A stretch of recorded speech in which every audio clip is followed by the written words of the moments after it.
Welcome back. Welcome back. Welcome back. We got the NBA Finals Game 1 reaction. But before we get there, do me a favor, hit that like button, hit that subscribe button, and make sure you share the channel with any NBA fan that you know. I'm trying to get to 1,000 subscribers and I need your help. So, the NBA Finals Game 1 was last night. The New York Knicks defeated the San Antonio Spurs.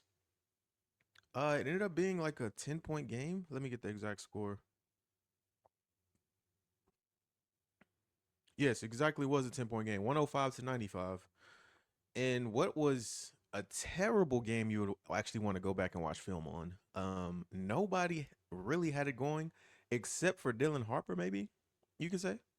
Actually, yeah, I think let's matter of fact, let's just look at the stats. Let's look at the stats here. Roll them up, roll them up, roll them up. Here we go.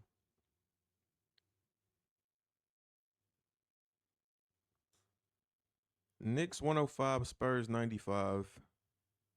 And as you can see, not too many points were scored. 95 in the NBA 2026 game, not typical. And 105 is not typical as well. All right, let's start with the winner side. The New York Knicks. Let's start with OG Anunoby. Let me show you guys this as well. There we go. So we'll start with the Knicks. OG Anunoby, 17 points, 5 of 12 from the field, 3 of 6 from the three-point line, 3 rebounds. Now, OG did have a great third quarter where he hit back-to-back threes. He had like an 8-on run on his own. Of his 17 points, he scored them in that quick stretch. That kind of gave New York a comfortable cushion. Um, the Spurs were able to come back, of course, and make it a little bit closer in the fourth before Jalen Brunson happened. But here we go. Carl Anthony Towns, 18 points, 7 of 15 from the field, 12 rebounds, 4 assists, 2 turnovers, only four fouls. Okay, so Carl Anthony Towns had 0 fouls at halftime. Ended up with 4 in the game. He had 3 in like the first 3 minutes of the third quarter. It was crazy. I don't know what was going through his head at the beginning of that quarter, but he was not locked in. Josh Hart had 3 points, 15 rebounds. That's crazy. And 6 assists, 4 fouls as well. Josh Hart actually had a pretty good game for like the standards of this game. 1 of 5 is not anything to like take home 3 points, but his activity on the glass, his activity on defense, and him just understanding who he is probably the best thing about Josh Hart. He understands his strengths and weaknesses, and he tries to stay within those strengths and away from those weaknesses. He did shoot 3 3-pointers that were none of them went in. Um, but again, his activity on the glass helped a lot. His activity on defense, he had one strip late in the game on De'Aaron Fox. That was an amazing play. Overall, good game from him. Really good game from him. Mikal Bridges kind of could not tell he was on the court. 9 points, 3 of 6 from the field, 3 rebounds, 3 assists, 1 turnover. I guess that's a good thing for a role player that you don't notice them. He did contribute though overall. Only 6 shots. I mean, I don't know what more you would want from Mikal, to be honest, or look forward to getting more from him. Um, Jalen Brunson, 30 points, 12 of 31 from the field, 2 of 9 from three, 3 rebounds, 2 assists, 4 turnovers. Like, if you just look at this game on paper, it is a terrible game. And if we are being real about it, he had a terrible game going for 3 quarters. Now, the fourth quarter, he ended up taking over, and that is ultimately how the Knicks ended up winning and ended up winning by double digits because there was a stretch in the fourth quarter where the game was in the New York Knicks' favor, and they were up like 7, no 9. They were up 9. Actually, they were up 11, I believe. And Wimby went on this little run on his own and cut the lead. They got it down to 5, and then they eventually got it to Spurs up 1. Which at that point in the game, I thought the Spurs were actually going to win, to be quite honest with you. But Jalen Brunson took over. He only hit 2 threes, but one of those threes were a huge three in the corner off of offensive rebound. Shout out to I think Josh Hart got that rebound, or was it Mikal? I don't recall. One of those guys got that rebound, offensive rebound, and he relocated and hit the shot in the corner. Mitchell Robinson, 13 minutes, 2 points, 6 rebounds. He was actually active and played his role on defense. You once again in the NBA Finals, whatever you can give us that leads to a win, we take it. So Mitchell Robinson, total great minutes by him. Jordan Clarkson, 6 minutes, 0 of 1. Not really, didn't really contribute much. Shamit. Now Shamit was really good off the bench. So was Jose. So was McBride was hit or miss, but Shamit, those 3 pointers that he hit throughout the game were pivotal at pivotal times in the game. There was a stretch where New York could not get a bucket to go, and he saved a few possessions. Alvarado hit a big three.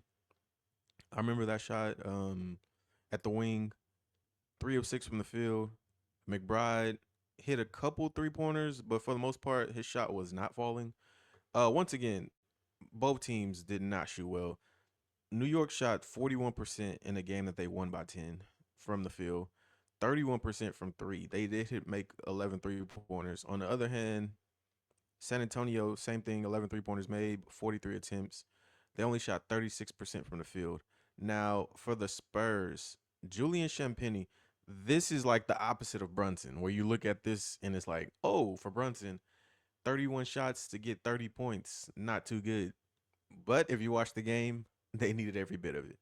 Champagnie, the opposite of this. 5 of 11, 5 of 10 from three, 16 points, 10 rebounds, looks great.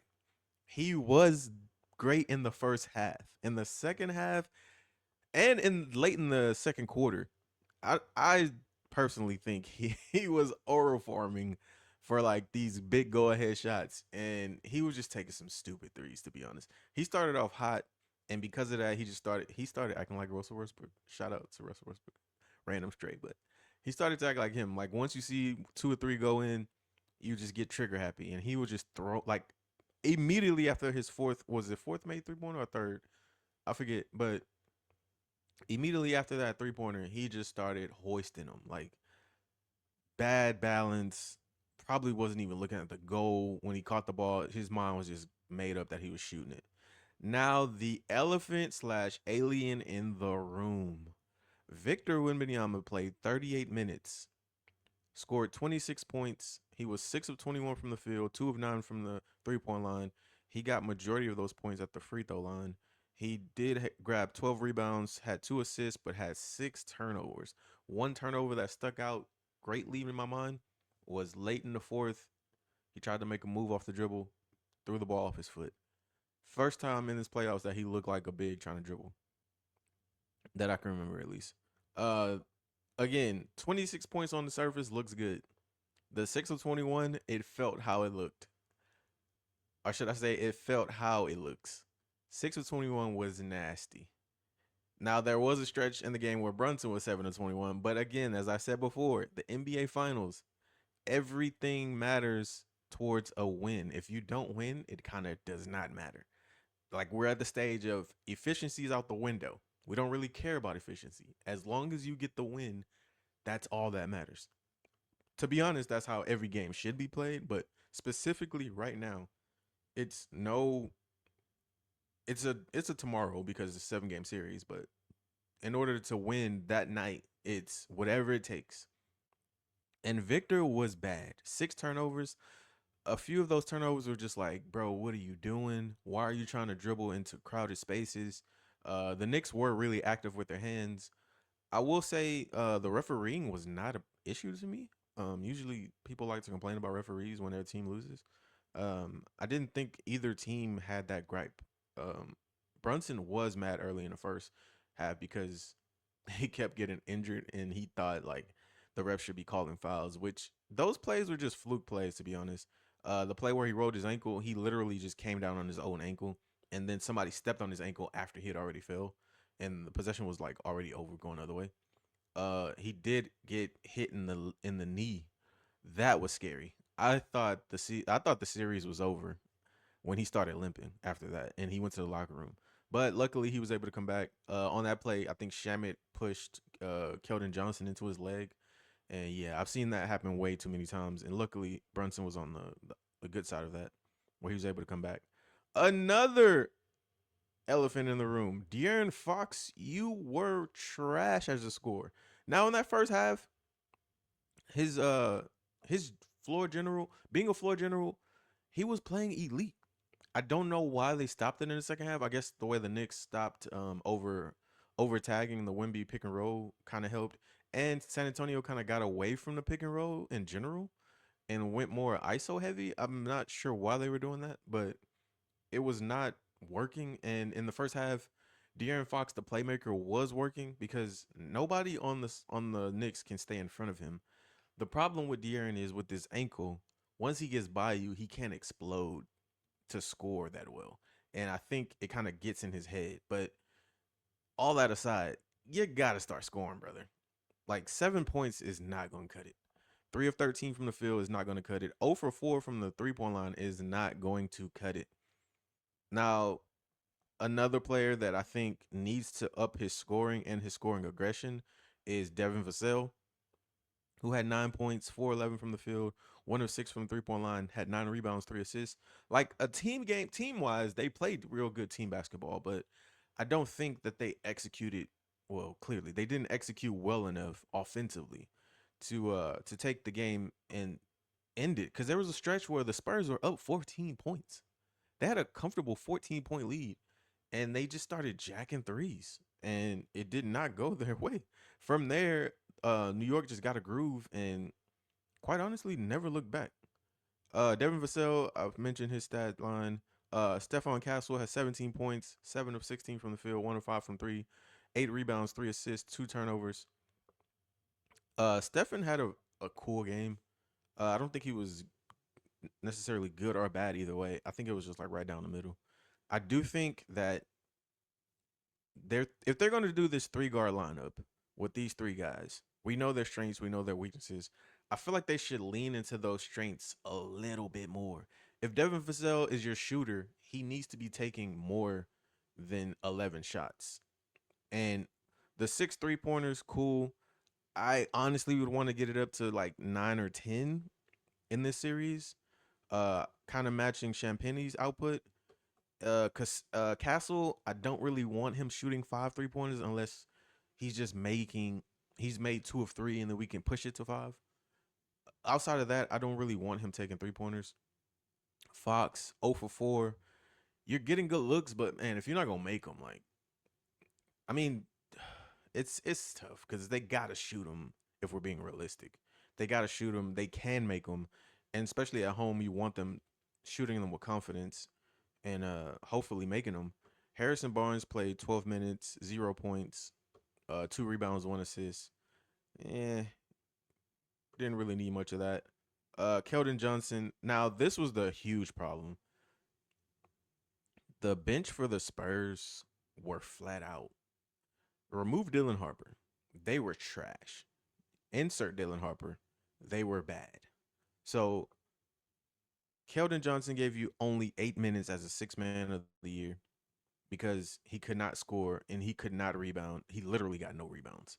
And he could not play defense. So like he was rendered useless last night. Carter Bryant had a stretch where he was trying to give it his all defensively, but it was clear as day. And shout out to Mitch for noticing it and doing what he should. He cannot contain Brunson, and Brunson was just having a field day. Like it's plays where it looked like he's cutting Brunson off, and you could clearly see Brunson just wants him to go there so he can make the counter. And once Brunson gets to his counters, like he's so strong, like there's nothing you can do about it. He gets to that left hand on the spin move, and he does the cradle. He goes up and under, or he can do the fadeaway. He can do the bump off fadeaway. He could just straight up go up. He can pump fake, get you to commit and draw the foul. Like it's so many options with Brunson as a scorer, which makes Carter Bryant like yeah, you might not see many minutes in this series. Luke Kennard, 10 minutes, no points, 1 rebound. ultimately, I feel like this is what killed the Spurs today. The offensive rebounds for the Knicks were just glaring, and the bigs in general just were not good. I would I would like to say they were terrible because they were. Dylan Harper, player of the game for the Spurs by far, and he only had 16 points, unfortunately. 6 of 10 from the field, 1 of 4 from three. He made his first three, so I think he was 0 for 3 in the second half, or going forward from that first three, of course. 8 rebounds, 1 assist. He was helping out on the boards, so that was good to see. But the Spurs, they lose the rebound battle 54 to.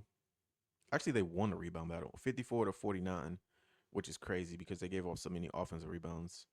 Um, I mean, ultimately, my takeaway from this game, as I come back on the big screen ish, my ultimate takeaway from this game is the Spurs are gonna need. Excuse me. There we go. The Spurs are gonna need their two best players to lock in offensively. Now, this game, what I took away from this game is going to be a muddy, like in the mud series. I feel like there will be like maybe 1 or 2 games where somebody just gets hot from either side and like it's a blowout. I do think that game. I thought that game was going to be game one, to be honest, because the Knicks had like 10 days off. I thought that would be the game where they couldn't make a shot, which they actually did not make a shot. But I thought the Spurs would be the ones that were making all their shots from three, at least, like a great 3 point percentage. So the Knicks played the way I thought the Knicks were going to play. The Spurs did not. And then as I'm watching, it kept coming to my mind. Maybe I did not factor in enough that the Spurs just came off of Game 7 against a team that was actually really good. So you could see the fatigue factor in the second half if you're being realist. Some might say that's an excuse, but I could really see like Wimby was gassed mentally and like a little physically. Um, the team as a whole, like they just cannot make shots in that second half, especially. I do think they played really good defense. They just could not finish the plays with the rebounds. The Knicks shoot a lot of threes. Both teams shot a lot of threes, but the Knicks shoot a lot of threes, and the Knicks have programmed themselves to follow those threes a lot more. I've noticed. Josh Hart is going after everything. OG is following shots. Shamit, when he's in the game, he's trying to chase down shots. McBride the same. Jalen, um, he's like a little bulldog. So like if the ball's near him, he will go for it too. Mitchell's always looking for boards, no matter what. Cat always looking for boards. So the Spurs are gonna have to get physical on the rebounding, which was a problem they had against Minnesota as well. They also had that problem early with OKC. Um, in game 2 against the Blazers, they had that issue. So like my takeaway from the Spurs aspect, another takeaway from the Spurs aspect was not to panic. Like, there's no reason to panic. Like, they've lost every time they've had a 2 game home stretch. They've come away 1-1 so far in these playoffs. In the first round, they won game 1, lost game 2. Second round, they lost game 1, won game 2. Third round, they won game 1, lost game 2. So, and then when they went home, they actually lost the first game at home and won the second one. So they at home they're just they just split throughout these playoffs this far. In the first 2 games at home. And them being a great road team, like there's no need to panic. So to me, what I would say to the Spurs if I were Mitch, I'm pretty sure Mitch has already gone through this because like I think he's a good coach. Um, we need to shore up the rebounding, and offensively, we need to attack the rim more with the intent of looking for Wimby. Instead of Wimby trying to attack and score for himself, we need to make the game easier for Wimby. I think they'll do those things in game 2, as well as Wimby just shooting better as an individual player. He could do better. There were spots where there was a play where he shot a three in a corner that could have like broke momentum in their favor, like wide open, and he hit it off the glass. Like it was bad. Wimby just had a bad game, straight up. I don't expect to see that again in game 2, so I fully expect the Spurs to be more like the Spurs in game 2. My takeaway for game 1 from the Knicks as a whole was continue to crash the boards. They are your friend. Keep shooting the ball, Jalen Brunson. Forget the percentages. Josh Hart keep crashing the boards. Shamit keep shooting threes. There was a stretch where Shamit looked like he was a little hesitant because he wasn't getting his three ball to fall, but eventually they started falling. OG the same. Just basically just keep shooting. Cat was the player of the game for me for the Knicks. That first half he was pretty much dominating the paint. With his rebounding, with his scoring aggression, he was going at Wemby. NBA to an extent made Wemby non-existent in stretches. And I feel like if he can continue that, then the Knicks are really on a path to winning the championship, which sounds so crazy to me. The Knicks winning the championship just sounds so crazy. But here we are. It's possible. Game one, Knicks 105, Spurs 95. I do think the Spurs will come back in game two a little more motivated, a little more locked in, a little more. This sounds crazy because like the layoff isn't much, but a little more rested. Like they're officially into a new series, and when you come off of Game 7, it kind of takes a little bit of an adjustment to understand you're in a different series, different opponent, different styles. Like I think that their post game interviews were encouraging. Wimby spoke about how he just thinks he just needs to play better, flat out. Doesn't even need to be play great to win. Just the game that he played, he just can't have that game, and he was terrible. He acknowledged that, and shout out to him for that. Knicks, keep doing your thing. 12 in a row, beat the East 11 in a row. Now you got the West one in your favor. I mean, there's no denying that this Knicks team has what it takes. Like, there's no more denying it. As a Nick hater, like I've been trying to force my way to like avoid it, but hey, it is what it is, man. The Knicks might just win this championship, and if the pattern continues from game one to game two, it goes in their favor even more. But I will say the Spurs still have a chance, of course. Like it's one game. You still got a home game tomorrow, so lock in.